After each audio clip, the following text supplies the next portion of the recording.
Hello. स्वागत है आपका फिर से मेरे चैनल पर। तो आज की क्लास में हम लोग स्टार्ट करने वाले हैं जीएसटी।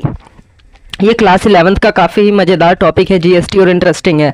इसे काफ़ी ही हम लोग मज़ेदार तरीके से पढ़ने वाले हैं। तो स्टार्ट करते हैं जीएसटी की क्लासेस से। स्टार्ट करने से पहले मैं एक चीज़ बता दूं कि हमारी क्लासेस पे अपलोड हो रही है क्लास 11th की कॉमर्स से रिलेटेड वीडियो। तो प्लेलिस्ट तैयार है, आप लोग जाके हमारे चैनल पर देख सकते हैं। क्लास 11th अकाउंट्स के नाम से है प्लेलिस्ट। उसमें आपको सारी वीडियोस मिलेंगी, cash book, sales book, purchase book, ऐसे सारी वीडियोस हम लोग अपडेट करते जा रहे हैं। डेली वीडियोस अपलोड हो रही हैं, तो जाओ और जा करके देखो। तो आज की क्लास स्टार्ट करते हैं जीएसटी। अब समझते हैं जीएसटी क्या होता है। देखिए, सबसे पहले जीएसटी, ये जीएसटी की फुल फॉर्म क्या होती है। अब ये जीएसटी की फुल फॉर्म क्या होती है, तो जीएसटी की फुल फॉर्म होती है दरअसल हमारी goods and service tax. Goods and service tax, जहाँ जी का मतलब गुड्स सर्विस, फिर tax, goods and service tax, यानी कि गुड्स और सर्विस पर लगने वाला टैक्स हमारा जीएसटी कहलाएगा। ठीक है, ये इसकी फुल फॉर्म हो जाती है। अब एग्जाम में क्वेश्चन आ जाता है कि जीएसटी की फुल फॉर्म क्या है, तो गुड्स एंड सर्विस टैक्स। ठीक है, अब देखिए जीएसटी से पहले ना दरअसल बहुत सारे टैक्स हुआ करते थे। वैट हुआ करता था, एंटरटेनमेंट टैक्स, ऐसे करके बहुत सारे 7-8 से भी ज़्यादा टैक्सेस हुआ करते थे। अब उन सब के बदले एक ही टैक्स आ गया है जीएसटी, जिसे हम लोग कहते हैं कि ये सारे ही इनडायरेक्ट टैक्स का एक समअप होगा, यानी कि जितने भी इनडायरेक्ट टैक्स है उन सबको हटा दिया और एक टैक्स ले आए, जीएसटी जिसको कहते हैं। ठीक है, अब इसकी full form goods and service tax. अब इसके बारे में समझते हैं कि इसकी डेफिनेशंस क्या होती है। तो देखिए, GST is a comprehensive indirect tax. अभी मैंने आपको बताया कि बिजनेस में बहुत सारे हमारे इनडायरेक्ट टैक्स हुआ करते थे, एंटरटेनमेंट टैक्स, अलाउंस टैक्स, ऐसे करके मतलब बहुत सारे टैक्सेस हुआ करते थे, 7-8। बट अब क्या करा सरकार ने उससे टैक्स को हटा दिए। जितने भी हमारे इनडायरेक्ट टैक्स थे ना, उन सबको हटा दिए। बोला कि इतने सारे क्यों रखना, आप एक ही टैक्स रख लो ना, सबका काम यही करेगा। तो ये है GST is a comprehensive indirect tax. Comprehensive का मतलब बहुत सारे इनडायरेक्ट टैक्स का ये समअप है, उन सबके बदले एक लगेगा। ठीक है, levied at the prescribed rate on every supply. अब इसका क्या मतलब है, देखिए कि आपकी जितनी भी सप्लाई होगी गुड्स और सर्विस की, ये उस पे एक प्रिस्क्राइब रेट से लगेगा। प्रिस्क्राइब्ड रेट से मतलब कि एक रेट गिवन होगा पहले से ही, वही लागू होगा। अगर आप कितने बार भी सप्लाई करेंगे गुड्स की, एवरी गुड्स एंड सर्विसेज जितने भी बार सप्लाई होगी उस पे एक प्रिस्क्राइब्ड रेट से लगेगा, जो कि हमें पहले ही गिवन होगा। ठीक है, फिर आता है हमारा नेक्स्ट, देखिए क्या, एग्जेम्प्ट। एग्जेम्प्ट मतलब कि इस छोड़कर किसको, पेट्रोल और अल्कोहल फॉर ह्यूमन कंजम्पशंस, यानी कि ये पेट्रोल और जो शराब है ह्यूमन कंजम्पशंस के लिए, इसे छोड़कर बाकी सभी चीज पर लगेगा। तो आई होप आपको ये डेफिनेशन क्लियर हुई होगी कि जीएसटी क्या है। जीएसटी एक कॉम्प्रिहेंसिव इनडायरेक्ट टैक्स है, ये बहुत सारे टैक्स का एक समअप है, और ये कि एक प्रिस्क्राइब रेट पर लागू होता है, वो भी हर एक सप्लाई पर, एवरी सप्लाई। और कौन सी चीज को छोड़ करके, जी पेट्रोल और अल्कोहल को छोड़ करके। ये डेफिनेशन मोस्ट इंपॉर्टेंट हो जाती है, इससे आपकी काफी सारी चीजें क्लियर होंगी। तो इसको आप अच्छे तरीके से समझ लेना और याद कर लेना। ठीक है, अब बढ़ते हैं नेक्स्ट आगे। तो कैरेक्टरिस्टिक्स क्या है जीएसटी के, आखिर कैरेक्टरिस्टिक्स किसी भी चीज की विशेषता तो होती है ना, कि आखिर इसकी विशेषता क्या है। सबसे पहली बात कि GST is a comprehensive indirect tax. देखिए वही चीज आ गई कि जीएसटी क्या है, कॉम्प्रिहेंसिव इनडायरेक्ट टैक्स है। अब देखिए इसमें क्या क्या, हमारे जब भी हमें बिजनेस ऑपरेट करना होता, हमें चलाना होता था ना, तो हमें बहुत सारे टैक्स के पता होना चाहिए था, जैसे कि entertainment tax, allowance tax, VAT etcetera, ऐसे बहुत सारे टैक्स हुआ करते थे। तो अब गवर्नमेंट ने क्या करा कि बोला भाई इतने सारे टैक्स है, थोड़ी बहुत कंफ्यूजन भी हो जाती है, तो इन सबको क्या करो, दो हटा दो, इन सबको हटा दो, इन सब की जगह हम एक टैक्स ले आते हैं, या फिर इन सबको जोड़ करके एक ही टैक्स बना दिया, वो हट गए। ठीक है, तो इससे क्या होगा कि ये कॉम्प्रिहेंसिव हो गया, यानी कि इसमें बहुत सारी चीजें आ गई, कि बहुत सारे इनडायरेक्ट टैक्स। याद रखना इनडायरेक्ट, ना कि डायरेक्ट। डायरेक्ट अभी भी वही है जो है। ठीक है, यह है indirect tax, comprehensive indirect tax. अब नेक्स्ट पॉइंट क्या आता है, it is the value added tax. It is the value added tax. ये वैल्यू एडेड क्या है, सबसे ज्यादा इंपॉर्टेंट हो जाता है। अब देखिए इसको इस तरीके से समझिए, एक एग्जांपल लेते हैं कि आपने कोई गुड्स खरीदी थी, वो कितने रुपए की थी, 80 रुपए की थी। आपने उस पर कितने का टैक्स दिया, देखिए आपने कोई गुड्स खरीदी, उसकी वैल्यू 80 रुपए की थी। अब उसमें आपने टैक्स दिया 20 रुपए का, और उसकी वैल्यू हो गई 100 रुपए की। ठीक है, फिर अब आप अगर इसे आगे बेचते हैं, आपने इस पे अपना गुड्स की पे काम करा, 20 रुपए लगाए और इसको आगे बेचा कितने रुपए में, 120 रुपए में। अब जो खरीदेगा वो फिर आपको टैक्स देगा? जी नहीं, ये वैल्यू एडेड का मतलब होगा कि आपने उस पर जितने का काम करा ना उतने का ही टैक्स देना है। फॉर एग्जांपल अगर आपने गुड्स को खरीदा 80 रुपये में, फिर उसमें आपने जितने का काम करा 20 रुपये का, आपने उसे 100 रुपये में बेचा, यानी कि आपको जो टैक्स देना है ना वो 20 रुपये में देना है, ना कि 80 रुपये में। ठीक है, वो पहले ही दिया जा चुका है। ठीक है, ये कहते हैं वैल्यू एडेड टैक्स, यानी कि जितने की वैल्यू ऐड हुई। अगर आपकी कॉस्ट थी 100 रुपये की, आपने उस पर 50 रुपये का काम करा तो आपको टैक्स 50 रुपये पे देना है, ना कि 150 पे। ठीक है, तो ये होता है हमारा वैल्यू एडेड टैक्स। ठीक है, GST paid is not cost. अब देखिए वही चीज आ गई ना कि पहले के जो टैक्स होते थे उसमें क्या होता था कि 100 रुपए की चीज है, उस पर 10 रुपए का टैक्स लग गया, 110। ठीक है, तो वो उसी की कॉस्ट में मान लिया जाता था। बट ऐसा नहीं है कि जीएसटी कॉस्ट का पार्ट नहीं है, जीएसटी अलग से कैलकुलेट होगा और कॉस्ट अलग है। ठीक है, जीएसटी का अलग काम होता है। ठीक है, वो कॉस्ट का पार्ट हिस्सा नहीं है, वो कि 100 रुपए की चीज है 10 रुपए का दिया तो 110 की वैल्यू हो गई। जी नहीं, उसकी वैल्यू 100 रुपए की है। अगर आप उसमें अपना काम करके उसको 120 रुपए में बेचते हैं, फिर जो टैक्स लगेगा वो अलग और उसकी कॉस्ट 120 रुपए अलग। तो ये चीज याद रख लेना, इसको आप लोग काफी क्लियर तरीके से समझ लेना कि जितने की वैल्यू ऐड होगी उस पे टैक्स लगेगा। और ये जीएसटी क्या है, जीएसटी पेड है, ये ना कि ये कॉस्ट का पार्ट है, ये हमारी किसी भी कॉस्ट का पार्ट नहीं है, इसकी अलग से एंट्री वगैरह होती है। ठीक है, फिर uniform GST rate on goods and services across all state. अब इसका क्या मतलब है कि जो जीएसटी है ना वो हमारी हर स्टेट में सेम लागू होगी, फिर वो चाहे दिल्ली हो, राजस्थान हो, मध्य प्रदेश हो, जो भी स्टेट हो ना, सब जगह वो एक ही लागू होगी। ठीक है, पहले ऐसा नहीं हुआ करता था, अलग अलग तरीके के रूल लागू होते थे, बट ऐसा नहीं है, सभी जगह एक ही रेट लागू होगा, जिससे कितना सिंपल हो गया है ना, वरना पहले कितना अलग अलग तरीका होता था।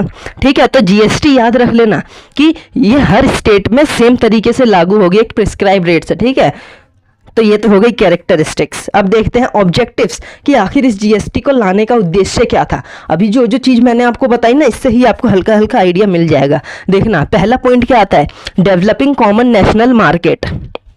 डेवलपिंग कॉमन नेशनल मार्केट क्या मतलब है इसका, कि हमें एक कॉमन नेशनल मार्केट बनाना है, कि जैसे कि हर जगह सेम रेट पे अगर जीएसटी लागू होगी, जिससे हमें पता चल जाएगा कि कौन जीएसटी कितना पेड हमने करा, किसने कितना जीएसटी पेड करा, या फिर हमने कितना जीएसटी पेड करा, हमने कितना टैक्स पेड करा, हमें पता चल जाएगा, जिससे एक मार्केट क्रिएट होगी। ठीक है, उसे कहते हैं डेवलपिंग कॉमन नेशनल मार्केट। ठीक है, इसके जरिए हम लोग एक डेवलप कर सकते हैं कॉमन नेशनल मार्केट को जीएसटी के जरिए, क्योंकि अगर हम लोग अलग अलग रेट से देते रहेंगे बहुत सारे टैक्सेस, तो हमें भी नहीं पता चलेगा कि हमने कितना टैक्स दिया। ठीक है, तो इसलिए अगर हम लोग एक ही टैक्स ले आए जीएसटी, तो हमें पता भी तो चल जाएगा ना कि हमने टोटल कितना टैक्स दिया या किसी ने और ने कितना टैक्स दिया। ठीक है, तो इससे एक चेन क्रिएट होती है, एक मार्केट बनती है। तो एक कॉमन मार्केट था बनाने का मकसद इस जीएसटी को लाने का। ठीक है, फिर ईज ऑफ डूइंग बिजनेस। अब इसका क्या मतलब है, देखिए जैसे कि मैंने आपको बताया पहले बहुत सारे इनडायरेक्ट टैक्सेस हुआ करते थे, है ना।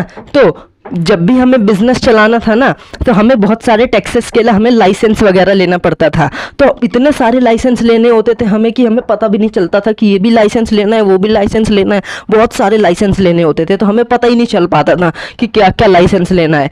लेकिन अब जब एक ही टैक्स आ गया है, तो हमें सिर्फ एक जीएसटी का लाइसेंस लेना है, जीएसटी नंबर लेना, रजिस्ट्रेशन करवाना है, जीएसटी कई मतलब बस एक ही आ गया, हमारा बिजनेस अब बहुत आसानी से चलेगा, कोई कंफ्यूजन ही क्रिएट नहीं होगी। वरना पहले इतने सारे थे, बहुत ही कंफ्यूजन हुआ करती थी।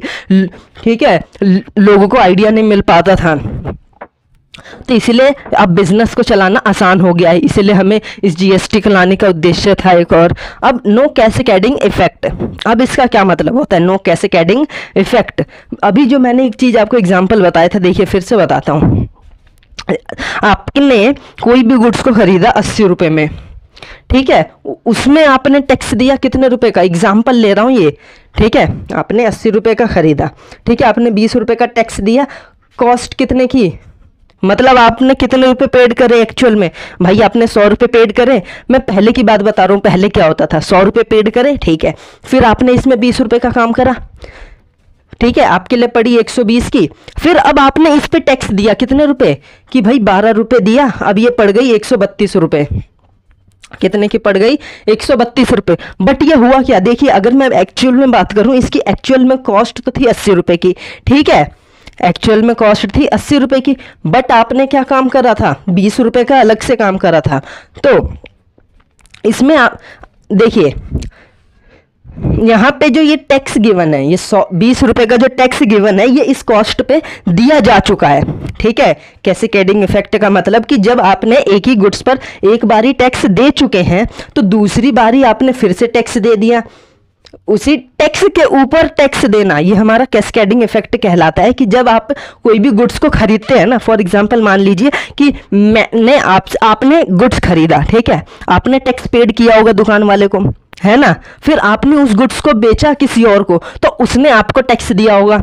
बट क्या ये सही तरीका है कि आपने एक ही चीज पर बहुत बारी टैक्स दे दिया और ऊपर से टैक्स के ऊपर टैक्स दे दिया, टैक्स के ऊपर टैक्स दे दिया? तो इसी चीज को हटाने के लिए ना सरकार ने जीएसटी लेके आई है कि कैस्केडिंग इफेक्ट बहुत होता था। लोग टैक्स के ऊपर टैक्स दिया करते थे कि 80 रुपए की चीज थी, 20 रुपए का तो भाई टैक्स दे दिया, अब उसने बेच दिया उसको 120 रुपए में, ठीक है, फिर इसके ऊपर भाई टैक्स क्यों देना? जितने का आपने वैल्यू ऐड करा, मान लीजिए कि इसने 20 रुपए का ही तो वैल्यू ऐड करा, तो हम सिर्फ उस 20 रुपए के ऊपर टैक्स देंगे, ना कि इसके ऊपर टैक्स पे भी टैक्स देंगे। ठीक है, तो ये हमारा कैस्केडिंग इफेक्ट हो जाता है। इस चीज को हटाने के लिए भी जीएसटी को लाना पड़ा। अब to simplify indirect tax regime by one tax और फ्यूअर रेट्स ऑफ टैक्सेस। इसका क्या मतलब है कि भाई सिंप्लीफाई करना, पहले इतने सारे टैक्स थे, कैस्केडिंग इफेक्ट देख रहे हैं, ये लोगों को समझ ही नहीं आता था कि ये ऐसा भी हो रहा है कि वो टैक्स के ऊपर ही टैक्स दिए जा रहे हैं।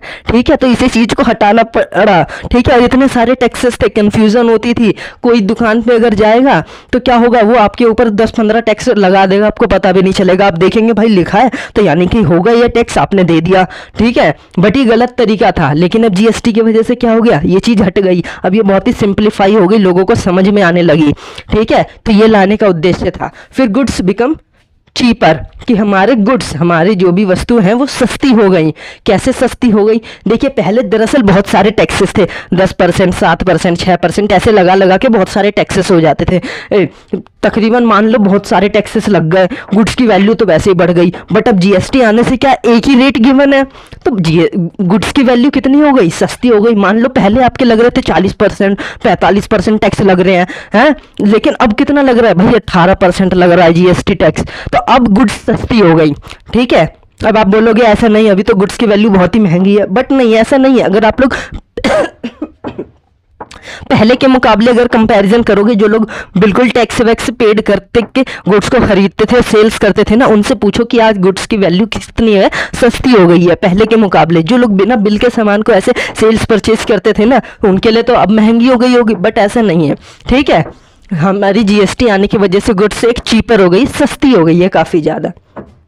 ठीक है, अभी तक क्लियर है सब चीज? बढ़ते हैं आगे।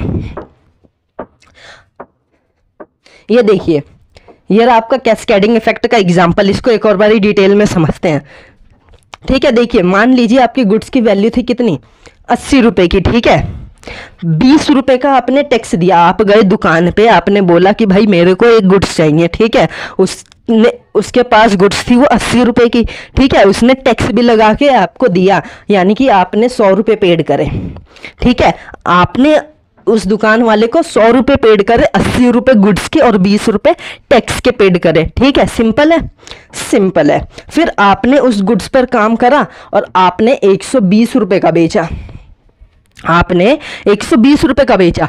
बट आप बताइए कि उस गुड्स में आपने 100 रुपए का तो आपने टैक्स पहले पेड कर दिया था ना, अब कितने रुपए का टैक्स जाना चाहिए, 20 रुपए का जाना चाहिए। बट पहले क्या होता था कि 120 रुपए की वैल्यू है, ये लो भाई और टैक्स 12 रुपए, तो कितना हो गया 132 रुपए। बट ये गलत है, आपने तो फिर से टैक्स के ऊपर ही टैक्स दे दिया ना।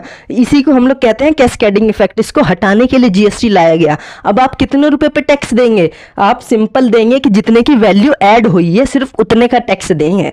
ठीक है, वीडियो को इसको एक और बारी रिवाइंड करके देखना अगर समझ नहीं आया होगा, क्योंकि ये काफ़ी कॉम्प्लेक्स चीज़ें हो जाती हैं, बट मैंने बहुत ही सिंपल वे में समझाने की कोशिश करी है। अब देखिए, क्लासिफिकेशंस ऑफ जीएसटी। इसके बाद हम वीडियो को यहीं पे एंड करेंगे। ठीक है, देखते हैं क्लासिफिकेशंस ऑफ जीएसटी। देखिए जीएसटी दरअसल 3 टाइप्स की हो जाती हैं। ठीक है, अभी हम लोग सीख रहे थे उतनी देर से कि एक ही टैक्स से एक ही टैक्स से, अब ये तो इसके अंदर ही 3 टाइप्स आ गई। तो पहले सुनिए पूरी बात। देखिए जीएसटी कितने टाइप्स की हो जाती है? 3 टाइप्स की। कौन कौन सी? सीजीएसटी, एसजीएसटी और आईजीएसटी। ठीक है, सीजीएसटी, एसजीएसटी और आईजीएसटी। सीजीएसटी का फुल फॉर्म आप लोग देख सकते हैं, central goods and service tax. SGST state goods and service tax. इस एसजीएसटी को हम लोग एक और नाम से भी कहते हैं यूटीजीएसटी, यानी कि वो एक और टैक्स हो जाता है हमारा। एसजीएसटी और UTGST union territory goods and service tax. ठीक है, फिर हमारा एक और आ जाता है लास्ट आईजीएसटी, यानी integrated goods and service tax. अब समझिए इसका मतलब क्या होता है कि ये सब चीज़ है क्या। सबसे पहले शुरुआत करते हैं, देखिए सीजीएसटी। सीजीएसटी मीन्स कि जब भी आप एक ही स्टेट के अंदर गुड्स की सेलिंग और परचेसिंग करते हैं तो हमारा सीजीएसटी लागू होता है। क्या बोला मैंने? जब भी हम लोग एक ही स्टेट के अंदर हम लोग गुड्स के सेल्स परचेस करते हैं, डील करते हैं, तो हमारा सीजीएसटी लागू होता है। फॉर एग्जाम्पल, अगर दिल्ली में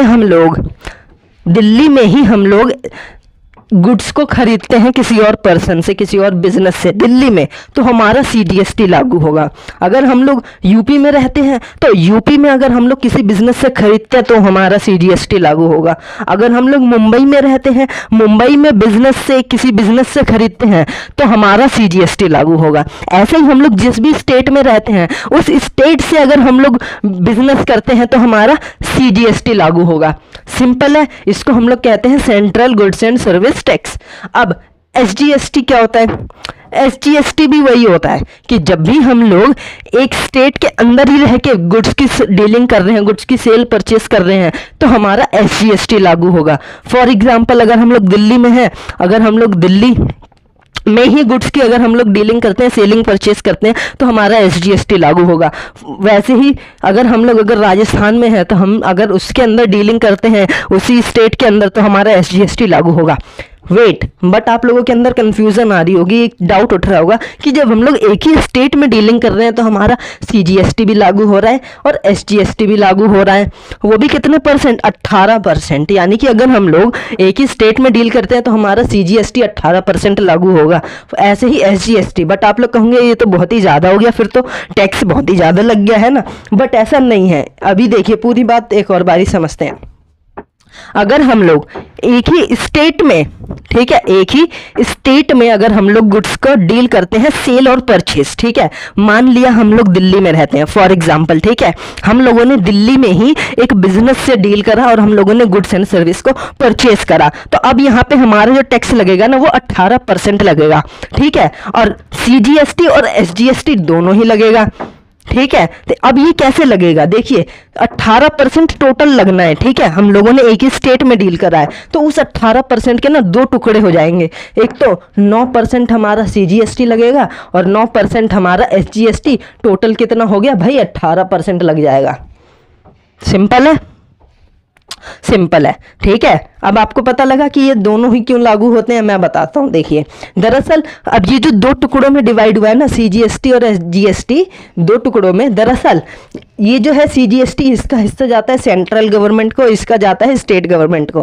ठीक है, समझे कि 2 टुकड़े होंगे, एक सेंट्रल पे जाएगा और एक स्टेट के पास जाएगा। ठीक है, अब ये तीसरा लास्ट वाला क्या है? देखिए दरअसल जब हम लोग एक स्टेट से बाहर डील करते हैं तो हमारा आईजीएसटी लागू होता है।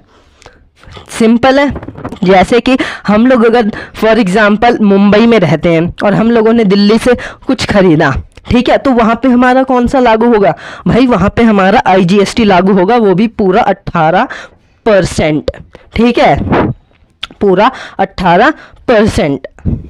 तो आज की वीडियो को हम लोग यहीं पे ख़त्म करते हैं, यहीं पे रैप अप करते हैं। मिलते हैं नेक्स्ट वीडियो में। नेक्स्ट वीडियो हम लोग इसी के आगे का पार्ट और समझेंगे, थोड़ा सा ही बस बचा है, फिर हमारा ये जीएसटी टॉपिक ख़त्म हो जाएगा। तो अगर आपको वीडियो अच्छी लगी होगी तो प्लीज़ वीडियो को लाइक करना, चैनल को सब्सक्राइब करना, वीडियो को ज़्यादा से ज़्यादा अपने दोस्तों तक शेयर करना, और मिलते हैं नेक्स्ट क्लासेस में।